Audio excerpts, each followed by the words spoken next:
Hello and good afternoon. Thank you all for joining us today on the topic that's most discussed across the boardrooms, research labs, classrooms, as well as the dinner tables, right? It's where the money's flowing and the headlines are being made.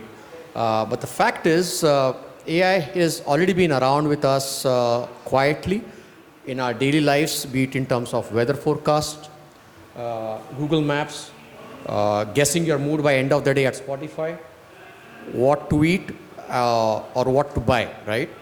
On the corporate side of the world that we are mostly used to, ChatGPT has become our personal assistant in answering many questions instantly.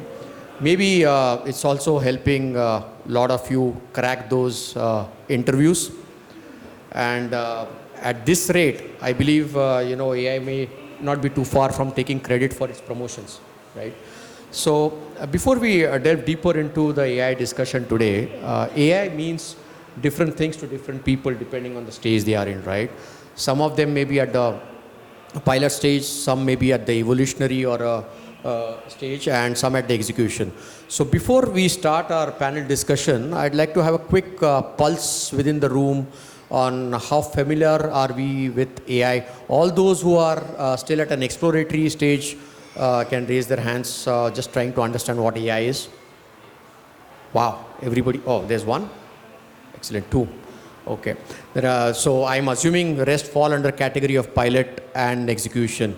Let me jump on who all are actually executing AI within this space. One, two. So rest are in pilot or still exploring? Anyway, so the point is that just for the benefit of all, let me just give a background that think of AI as a machine which helps you think, create, and decide. Pretty much similar to like humans, but at a faster scale and speed, right? As far as the AI in automotive is concerned, it's already there, transforming the way we are designing vehicles, way we are running the operations, way we are interacting with customers, managing our supply chains, right? And also transforming the aftermarket. So with this, I'd like to set the context and we'll open up the panel discussion, beginning with some customer experiences. Sriram, your thoughts on how AI is not only creating possibilities, but improving productivities on the customer engagement side. Your thoughts, please. Hi, everyone. Thanks. Great to be on this panel with some amazing folks. I think the biggest change that we are seeing is the amount of data that is accessible to brands today. As you know, at least most global India, there is a direct OEM relationship with buyers, has been like that. But mostly automotive OEMs have been trying to focus on dealerships and thus make vehicles accessible to customers. Most of the customer data used to lie in dealer management systems traditionally. Over the last couple of years, we can actively see OEMs taking initiatives to ensure that they are directly engaging with customers, of course, through the vehicle in the form of connected applications, but also trying to streamline this communication directly with buyers. Because we are all spending so much time inside our vehicles, and the potential to collect data, personalize it to each user, and that component is also going to be a key differentiator on which vehicle you are going to purchase. Right? And as we sort of move to the next generation of vehicles, I think connected is a component that you're going to talk about.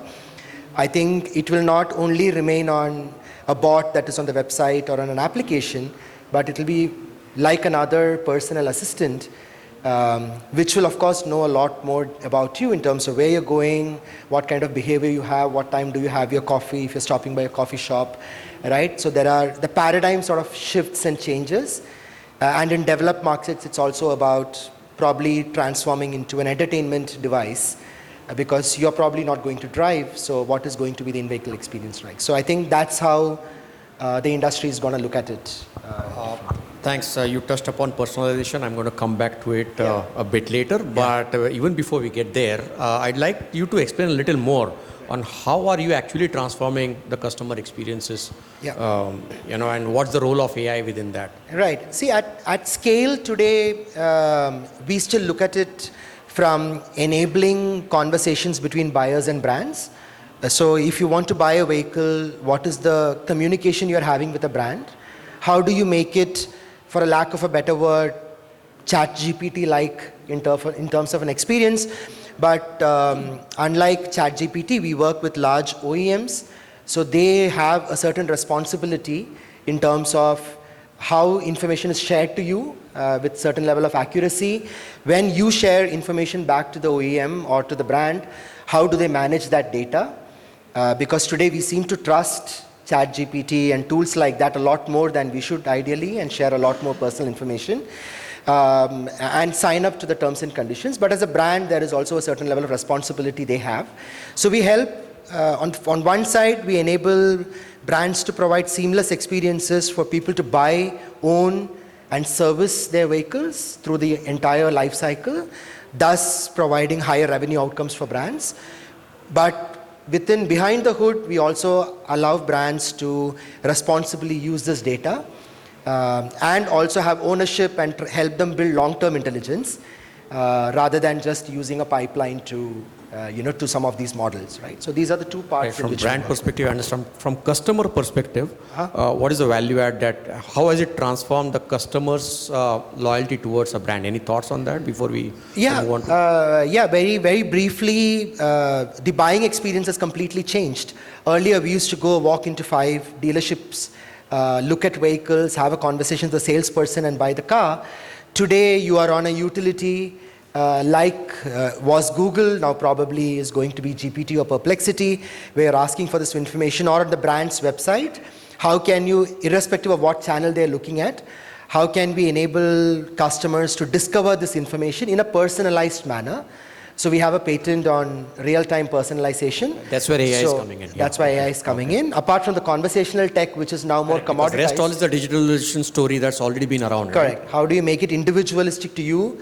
Because you don't know, the brand doesn't know too much about you. When you start talking to them about buying a car, how do you make it personal to that individual and give them a good buying experience, right? That's a... Interesting. Thanks. I'll come back to you on the personalization responsibility part of it.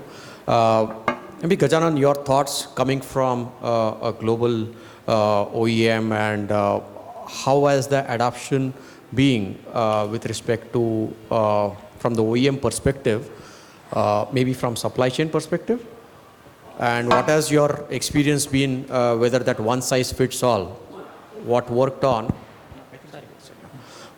in Europe, does it really work in India, and how much really effort you have to put into indigenize it to make supply chain more efficient?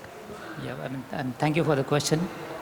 Am I audible? Yeah, you can hold a little closer. Yeah. Thank you for the question, and I'm very thankful and for calling me here and being part of this panel discussion. So basically, as far as supply chain is concerned, Volkswagen is, everybody knows it's a global brand, and they deal a lot in producing a car and deploying it overall globally. So there are several pillars where we are bringing AI into supply chain. One is predictive maintenance, one is intelligent route planning, and then is inventory management, smart inventory management. And so these are the areas where AI is helping us a lot. As far as comparing Europe with India, so unlike USA, unlike America, Europe is still struggling with a bit of an AI in the car itself. So whatever products they have, they are not up to the quality of China as well as in USA.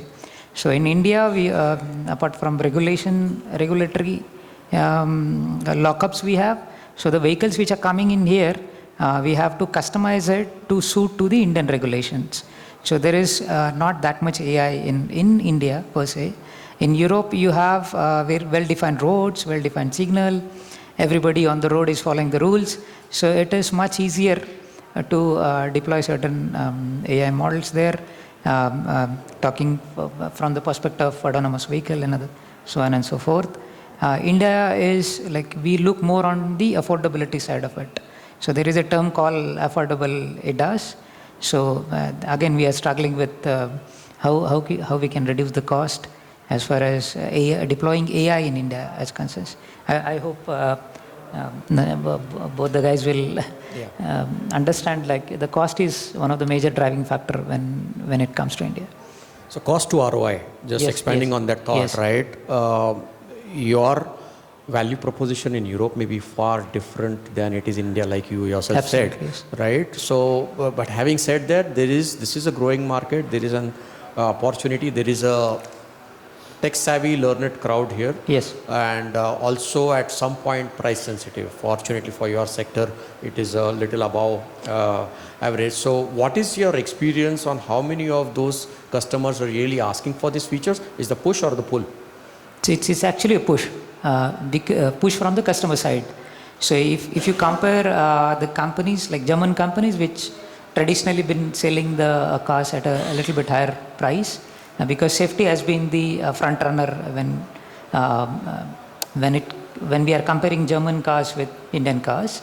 Now you see companies like Mahindra, Tata, Hyundai, the kind of features they are giving. So in Mahindra, the cars are at level 2 ADAS, autonomous braking and safety and other features. So we have to bring those features in India at comparatively very low prices. So that's where we are. Technology is one side of the story, Gajanan. My Yes. concern here is that you're talking about safety, ADAS, autonomous braking. Yes, yes. How many of you would really think AI could do a better job of looking at traffic than we could? You know, we have been trained over last 25 years. Think of AI, the learning or the model that it will Yes, yes. have to, amount of data it will need to understand the patterns, driving patterns across geographies, across ethnicities. And so when you say affordable AI, how much justification it's able to do on the safety front? So is it still on a good to have features and just a marketing differentiation, or it's really something that's going to add value on safety? So as I said, it's kind of a push from customer side. So I'll throw some numbers. So a company called Waymo, they have close to 20 petabytes of data, which they have trained their models onto, and it's a completely autonomous vehicle. There is one more company, yesterday I read the news, the name of the company is Tensor, wherein they have bought in a level 4 car, which is again a complete autonomous vehicle. So so there is a market push.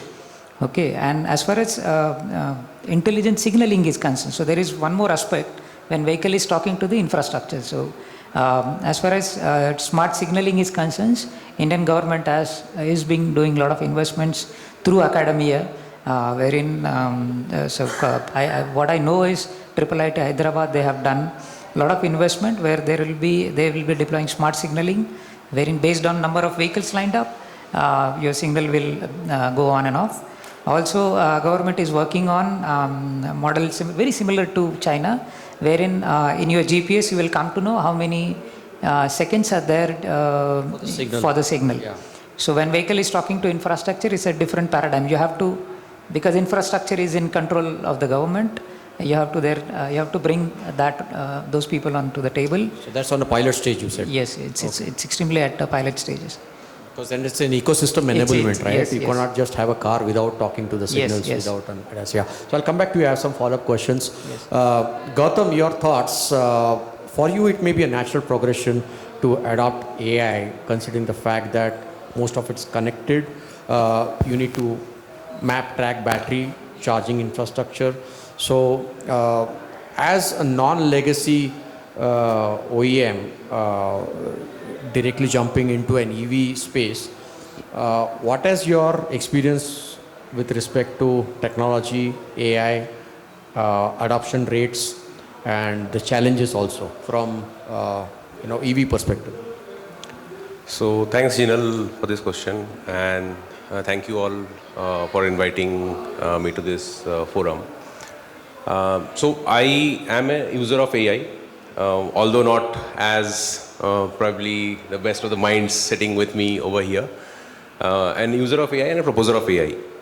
And I see this, what I would say, the ask of AI in the automotive journey, in the usership, in the experience on a daily basis. So I would just give a bit of mind of my customers whom I engage with. So recently I was engaging with one of the major ride-hailing services of the country. Don't want to name them because this is still in the very exploratory stage right now. So they wanted to do some e-rickshaw pilots across certain geographies. One prominent requirement of them was, while they do the pilot and all, they wanted those video telematics to be integrated in the product itself. And if you know, a three-wheeler product doesn't have all those gimmicky features. But the requirement of the market is such that they wanted to get that in the fleet from the day one. The reason being, the customers, they would be giving the vehicles, basically the riders who would be taking those vehicles and plying on the roads, they want to have a very close monitoring and track of it. While I say this, they do have their location tracking, their telematics devices all in place, but they still want to have the video telematics in the vehicle. The reason being, they want to understand how they are engaging with their customers. The rider engaging with their customers. Driver behavior. The driver behavior. How they are driving the vehicle on the road, whether it is too much of acceleration, there is too much of braking on the road, or what kind of behavior the driver is doing. Depending on that, they would sort of, they would have that metrics in place. And then depending on that, they probably the rental of that vehicle would be determined. Suppose a driver with a bad metrics will have, say, a higher rental of that vehicle on a daily basis. A driver with a good metrics will have a lower rental of that sort. So I'm just saying that these are all exploratory things, but it is already ingrained now. In fact, I was engaging with one of the insurance tech companies in the country. They are also proposing AI in their insurance proposals. So they would have the telematics devices all in the vehicles, two-wheelers, three-wheelers all put together, and then they will take out data of how much the vehicle is driving on a daily basis, how much the vehicle is accelerating, how much is the drop in the battery charge. Right. So all those things would be measured, and then probably that insurance would come into picture as to what would be the premium of that customer or of that vehicle put together. So on the customer side of things, I would say that this is much in demand. How do, as an OEM, integrate that, and how the startups in the AI domain would have those kind of solutions in place. I think that is, this is the time where it is a testing time of what will work, because costing is something which No, I draw an interesting analogy here. You're talking about Skoda here, is talking about affordability, and you're talking about e-rickshaw having telematics, and it's no. a So very this is the interesting. need of the hour, and affordability is also one of the areas which needs to be focused, because India is a very cost-sensitive market, and however technology you give, everything boils down to how much is the cost. I would love to see this go beyond the pilot stage if it really happens, because that's where the behavior really needs to be tracked on the e-rickshaws. Gautam, I'll come back to you on this front. How many of you have, on a Sunday morning planned a holiday trip and just to find your, car showing engine light on, right? And most likely, clueless of what's to be done. And that's where Ayush and his company comes into picture. Very interesting thing they have developed, and I'll leave for you to. Yes, thank you, Jinal, and thank you for having me on this panel. Yes, like you said, how many of you drive cars? I would like to take a quick check. All of us here. I'm sure most of us. And how many of you have read the car owner's manual? Wow. Three gentlemen, 4, 5. Wow. Yes. So, like a very quick, check. Very 5%, few. 10%. Yeah, maybe, actually, on the best case. less than 19% And people. mind you, Ayush, this is a learned automotive crowd, right? Yes, So- yes. This is where at like the best of the crowd that we can get in the automotive sector, and if Forbes interestingly compared these manuals to novels like Harry Potter, Lord of the Rings, because, and this is a study where they have tracked that how much time it takes to go through one piece of manual and took the time to go through Harry Potter and, let's say Order of the Phoenix. And it is very comparable, right? It is so bulky in nature that almost you are reading a novel, but you can't retain that information at all times. So that is what we have been focusing on the customer side after sales point of view, where I believe there is a lot of gap today that brands do have focus, emphasis on selling it, but what about after sales, right? I will have the car for 10 to 15 years of time. I believe after sales should be the focal point because that will also retain me to the authorized, right, network. But yes, that's what we do, and AI being the center of this conversation, we are right in the center, and I believe that will bring a lot of value. I'll come to the standardization and data infrastructure part Absolutely. of it, absolutely. But Sriram, you mentioned personalization earlier in your talk. When you look at a B2C kind of an activity, you are also capturing a lot more information. Unfortunately, India is still not GDPR compliant.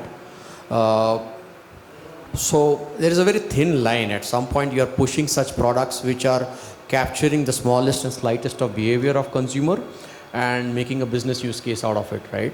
How do you see that? Who stores that data? Who owns that data, which is a customer behavior data? While you are just providing an intermediary or a product from a customer. So think of it, when the customer is walking into a dealership, it's a gray area whether he's going to buy or not buy, right? But once he buys and then you start tracking the behavior, right, who owns that data? So I want to infringe upon the personalization and the data security and data ownership part of it. Right. See, today we go into so we work for OEMs or large dealership groups because it's their customers, right? The customers are not, eventual end car buyers are not my customers. So the OEM, in some sense, their security policies define it. But from a technology standpoint, we completely anonymize and pseudonymize information so that you can't open the hood and go and check, what is GNL doing. It's more an affinity graph. Okay. So, it's not identifiable, traceable information. What is traceable is if you're using an AI to personalize, and if I've said something to you, the brand should be able to go and explain why this happened, right, to the user. Today, of course, responsible AI, at least the explainability part is not yet regulatorily mandated, but very soon you will, most countries will mandate AI players to inform users, right? What is the source of this data? What could have been the potential sources of this data? And of course, we all know what's happening around copyright and the implications of that. And also, why did this recommendation happen, right? Already a lot of tools tell you that today, but that will probably be mandated by law. And of course, data protection bill is already tabled, and it's only a matter of time. I hope there's no lobbying enough around to actually. No, I think it's very, very comparable. We've done a very extensive study of the bill that is tabled as a player ourselves. I think it's very, very comparable to global standards. And whenever that gets actioned, we can today already see, I should say that, all the OEMs that we work with, right, irrespective of who they are, they want to be respective of personal data, right? They don't want to infringe. That's been my experience, to say that they want to be sure that you are able to, tomorrow when the bill gets passed, you will have, of course, consent before I collect the data. Today I don't need consent in India, at least. In Europe you need. And you can go back and ask. Is this also a grey area, Sriram? Sorry to interrupt, but you said consent means actually giving away data. Correct. You say you're encrypting it. Correct. Right? So at one point you're taking an consent that, okay, you are willing to share the data. Correct. But think of a situation where is already a is a prospect, for Right, example. right. And general practice of dealership is to actually even take the prospect's details. Correct. Right. Now, are you saying that that aspect with the product will be encrypted till what stage? That say Jinal did not, or there was one profile with a Yeah. 45-year age group, Right. Looking at so and so. Right. Or You may share multiple information points, right? About your family, how many people in your family, where do you stay, your address. minus the name, everything else. Yeah. So all the information is hashed from a system standpoint. But of course, there is a dealership salesperson that you have maybe So shared. a that copy of already your- exists. I'm not worried about that. That already, as a practice, exists. Absolutely. So then, of course, they will pick up the call to you and so on and so forth. That happens, right? There are already regulations for that. I don't know how much that is followed. So those are already existing problems. Here it is about when data beyond that, when somebody has ownership to it, there are security concerns, right? So how do you sort of eliminate it, and how do you ensure that who you're sharing with, that data is traceable? You can go back and say, hey, I may have shared for purchase of car this information. I bought the car. I don't want you to have that data Perfect. anymore, Got it. and then you should be able to delete it off. With similar analogy, Gautam, we are at least dealing with cars and, but we think of e-rickshaws like you just opened up the subject about, and video telematics you discussed. Driver behavior linked with the insurance premiums, right? Do you think so that that penetration has gone down to electrification of e-rickshaws with insurance, that this use case that you talked about, video telematics, so that you can have this data shared with the insurers? Again, that's also, you took that data for a particular use case of mapping your vehicle and driver behavior. Now you are going to park that data with insurers who are going to use your customers' behavior to encash. So now, that's an area that, when you talk about responsible AI, we need to be mindful that there will be ton of data generated every single day, and almost everything will be open-end. So how do you draw that line, specifically at the bottom of the pyramid, when they don't even understand what telematics is, what AI is, and what you are going to really do or give consent for? Just a thought, because we are at a stage where we haven't penetrated enough, neither the electrification, neither the AI. We're at an exploratory or a pilot stage. So as an industry, if we have these thoughts in place, it just creates kind of framework. So, why in insurance it is more important primarily for the insurance companies? They would understand that what kind of claims are coming and what is the reason behind those claims. And when, say for example, there is a fleet of vehicles, be it a two-wheeler, three-wheeler or four-wheeler for that matter. So monitoring each and every vehicle and each and every driver is very difficult. So there needs to be system-driven processes in place which would monitor the driver behavior, the driver driving pattern, and what kind of driver is he. Basis that only there can be multiple other metrics which can be drawn on that driver. So primarily, if you look at drivers or the riders, I mean a two-wheeler rider or a e-rickshaw rider or a auto rickshaw driver. So, I mean, if you look at the penetration of these products in the market, so say for example, I want to take the example of say auto rickshaws. The auto rickshaws is a very permit-driven setup in our country. And to scale up with EVs, so government has given certain relaxations in terms of going without permits and all.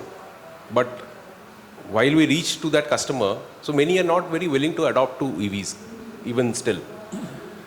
So how to reach them out? To give them the product exposure. And how do we do that? We take the vehicles, maybe say in certain fleet operator, and then give these products on rental. So the mobility assets would be used by the rider, and then he would pay monthly or a daily EMI or Mobility as a service. Mobility as a largely, service, yeah. basically. Then I can imagine. Yeah, that's mobility fine. as a service. Yeah. So that would enable the rider to basically earn the livelihood out of this asset, and the asset will also get sweated. So that is one. At the same time, safeguard your asset, Yeah. basically. Okay, fine. Gautam, I'll come back to you. Gajanan, you began with supply chain but focused more on the ADAS. I would like to think from supply chain efficiency perspective. Are you really implementing AI and at what stage? And that's a big area of efficiency improvisation. I'm not sure if AI would have been as active as it is today, 7-10 years ago. Could COVID have been a little better in terms of supply chain management? I don't know. But maybe you can share your thoughts on how Europe has adopted AI in supply chain and how you are doing it in India, and what are the gaps and how we could adopt at a large scale. Yes. I think it's still You're working. audible, Yeah. So we have, and as far as supply chain is concerned, demand forecasting is one of the area where AI has been deployed Right. at a very large scale. So demand forecasting, based on demand forecasting at the back end inventory management, then smart route planning when it comes to delivery at the destination. So at these three areas, the AI has been deployed in Europe. In India, it is still at a pilot stage, and because of the conditions which are not matching And also exactly. in silos, right? You It's don't have the in entire silos, yes. multimodal system in. Yes, yes. I also want to answer the previous question, what you have asked about. So Nissan has done this project where they have collected drivers' behavioral data. But in this case, what they have done is they have created a group of drivers of their own, and then they have collected this data. Based on this data, there are a lot of features which we are using it right now. So one of the, famous feature of Volkswagen is drowsiness alert, which is I Right. think there in Mahindra also. So when the inside camera can detect that whether the driver is awake and is he feeling drowsiness and all. So consent-driven pilot is also is getting deployed. It's not like we are deploying it to the people who are not aware of this tech and whether the data is getting No, collected. I understand from a research perspective or a Research. pilot Yes, yes. for the model training, Yes. it makes sense. Maybe for continuous training also, because Correct. over a period Yes, of time yes. we'll have to map, track, Yes. and get the model more fine-tuned, right? Yes. Yeah. So, Ayush, you mentioned, scanning the manuals, making it visually and audibly accessible, right? Now, how was the journey a step behind than making the product happen? Because I've been in that space and I know that multiple OEMs, multiple manual formats, unstructured data, right? Now, how was your journey in actually digitalizing, and whether you standardize that or you have, aligned to the OEM's requirement? Got it. So, how we started was from the customer. So, basically, customer by mean the end user who is going to buy the car. And before I touch on the technicalities of the product, this is something that I would like to say that with what ideology, and I think we all would agree, we need, because yes, AI is there, technology is there, a lot of tech is around there, but how do you make it accessible to the user? Like you said, I am using camera, someone is using data, someone is using voice, text. There is, billions of data points across. But how do you make it basically accessible to the user, being empathetic towards the user? Because technology is one, but empathy, I believe, is going to be the in charge in the next decade, because product can be made by anyone today. We have generative AI, we have a lot of products out there. Touching a responsible AI aspect of Not ethics just and responsible AI, empathy. but empathy. What I mean is, in India, if you look at how we design products, we look at selling it, but who will use it, right? Who will use it? I'll just push the sale, but you can't just push it down a throat, right? You have to also look at neurodiverse people, people who are elderly, people who are, I would say challenged in some way, especially abled, Interesting. right? You also have to look at environment. In ESG initiatives have been in place now by the government. Paper pollution. Yes, pollution, you have carbon credit system, you have a lot of carbon footprints.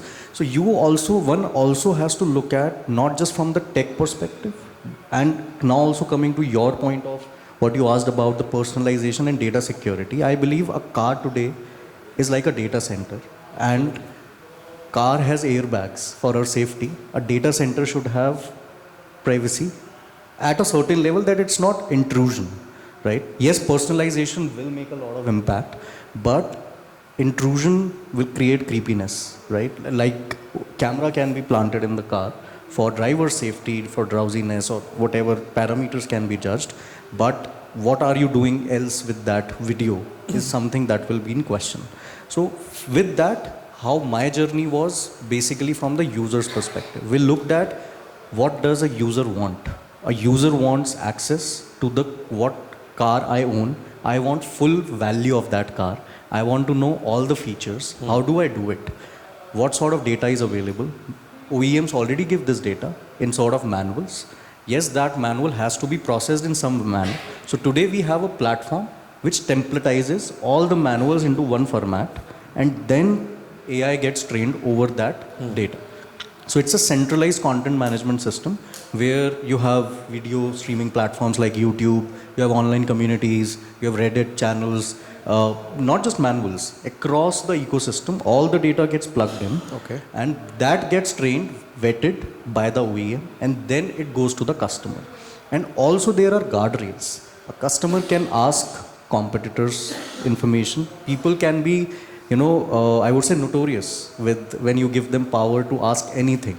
GPT also doesn't answer everything. There's no guardrails, yeah. Right? Yeah, now they have set guardrails. Yes, now they have set, but you have to have guardrails. We have seen people, just playing with it, like tell me a joke or just like I'm suicidal, right? How do you respond to that being an OEM? So from an OEM's perspective, it's also being responsible towards how do you respond to that. So there has to be not just the manuals data that we are taking in, it's a lot of other data points that come together, and then AI gets into place using all those pictures, videos, and then creating camera, voice, and text. So you have to have multiple modals, like you said, multimodal is very important today because people who are challenged in ways, you can use camera, you have to give audio interface for people also to have, hearing with hearing capability, not visual one. So for that angle also, I believe one has to think of the product. That is the ideology that we have, taken to make this product. Excellent. All until now we are talking about how AI is shiny, right? But the fact remains that there are very few who have gone to be moving from a pilot scale to a large scale deployments. And large challenges, one of those that you just mentioned a minute ago was billions of data points, data centers, again energy guzzlers in a way, right? So if you see a similar analogy of electrification of passenger vehicle, okay, the product is ready, the technology is available, where's the infrastructure, right? So from your perspective, who's already developing product, implemented in certain scale, think of yourself 5 years down the line, right? Do you think that data infrastructure, your ability to manage, I was speaking to some EV manufacturers and really struggling to not, collection is an easy, it's automated. How do you manage that billions of data points generated every day? So you have to have a backward infrastructure on managing that data. So that's a whole set of new activity that's come up. Now, two sets come in here. How many of us are data trained, AI trained, technologically, so it's a multidisciplinary activity that needs to be handled, right?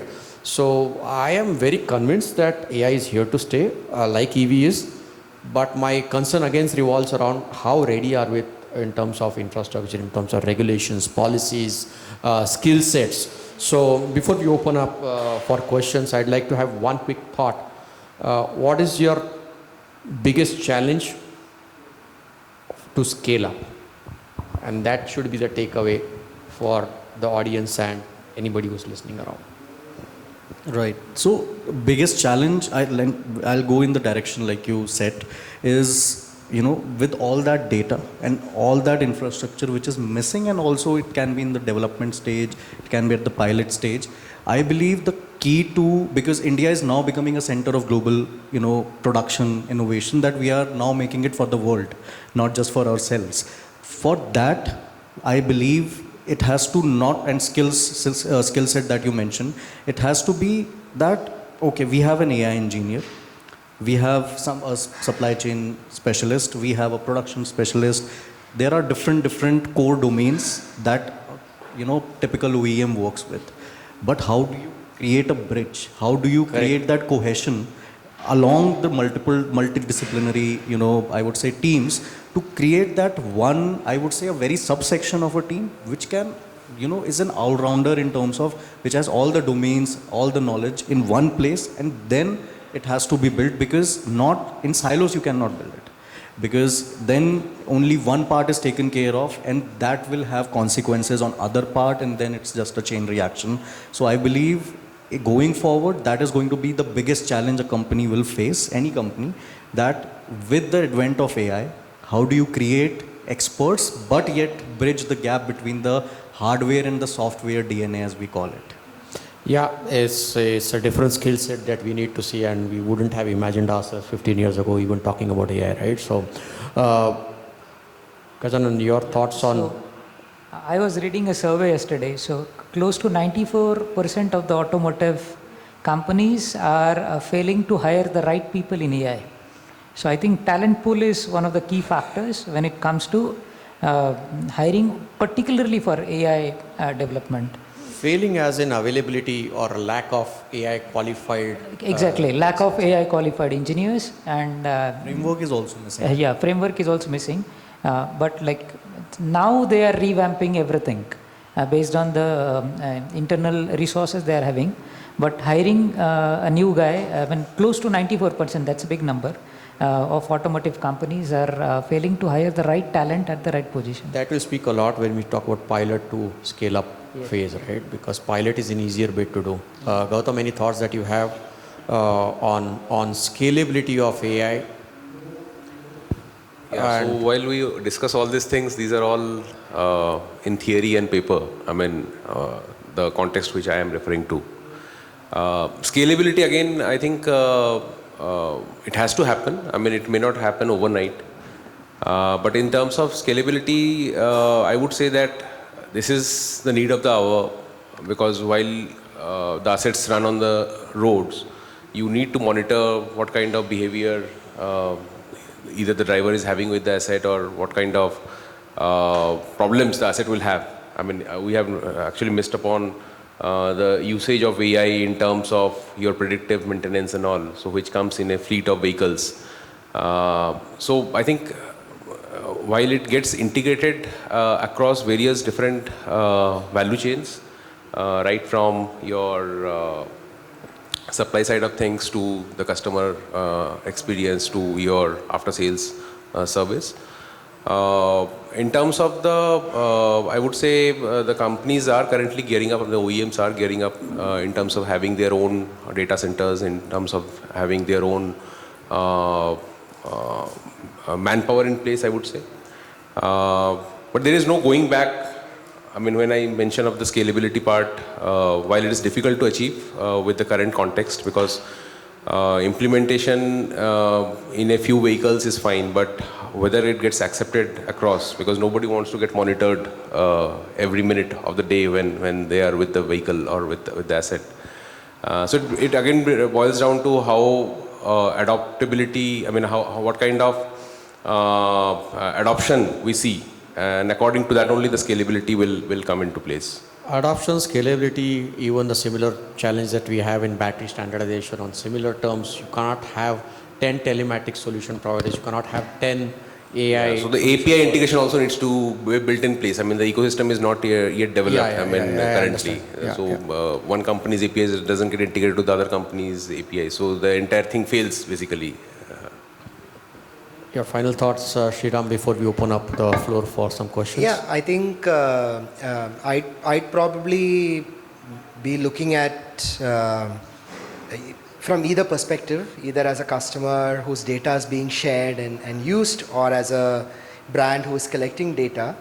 I think currently what has made this paradigm possible are these very large models, which are today owned by a select set of superpowers, as data superpowers, right? Yes. Because they have the compute capacity to process all this data together. I think what may change is that may, get democratized a bit, not in terms of those, why are they coming and giving free access to citizens, right? It's great, it's a great tool for us to use, but that also means, they're It's in also every monopolistic, device. you rightly mentioned. It's Absolutely. yeah. So I think as regulatory players or as brands who are using it, in pilots it's great because you're doing it for a select set of users. Any one of us trying to scale it will have to look at what it means for your business if you're a business. What long-term intelligence are you building to improve your business? As an end customer, I would be like, I'm in my vehicle and I have some data, right? There is no need for me today unless I use it for certain parts.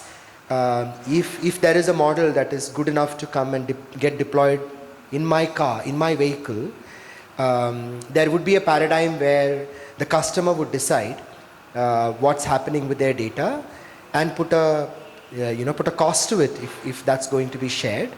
And control what can be shared externally and internally. That has been a conversation that's happening with browsers for quite some time, right? But now it is a lot more because you are talking to the system. Browsers where just you're going and searching a few things, but today you are also almost on a daily basis doing everything like an assistant, like you said, like a co-pilot in a lot of scenarios. So I think the way you look at data will significantly change. And I think it will not be as easy, to just access data for a few superpowers, with or without consent, and build these, huge models. So I think there will be a democratization into more smaller models that will be for specialized use cases, and they will be much more sensible about how that data is shared. Yeah, I think so. Fair point. Although AI looks shiny and it's here to stay, a lot of success stories at the pilot level, but I believe there are a ton of challenges when it looks at scalability, right from beginning with policies, regulations, data center infrastructures, the skill set, the learning curves that we need to have. So while we may have these opportunities, these challenges are also can be converted into opportunities enough. And my biggest concern will revolve around the computing powers when we look at processing large amount of data, which is easier said than done, monopolistic, more so, even more problematic. So we have to work around, not one size fits all kind of an approach, and that's what's happened right now. Everybody's just plug and play what's available, build on it, start selling without realizing scale up can be a big challenge, right? So with this wonderful discussion, thanks. I'll open up this panel for questions, if any here.